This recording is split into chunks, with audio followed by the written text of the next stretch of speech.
مطہر ہیں، جن کو مطہر کیا گیا ہے، جن کو پاکیزہ کیا گیا ہے۔ یہ نہیں کہ وہ اگر کوئی خود اپنی طرف سے کوشش کرے تو وہ تو مطہر ہو سکتا ہے، اور جو کوشش کے بعد تطہیر کا درجہ پا لے وہ کیا ہوتا ہے؟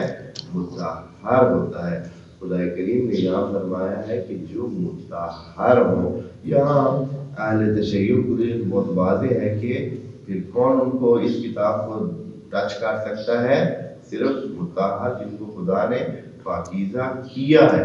یہاں یہ نہیں کہ خود بندہ خود اپنے آپ کو پاک کر لے تو وہ بھی مطہر ہے، وہ نہیں مطہر۔ مطہر وہ ہوتا ہے جس کو پاک کیا گیا ہو، کرنے والا اور ہو اور پاک ہونے والا اور ہو۔ یہ نہیں کہ خود بندہ طہارت کر لے، وضو کر لے تو یہ کیا ہو جاتا ہے؟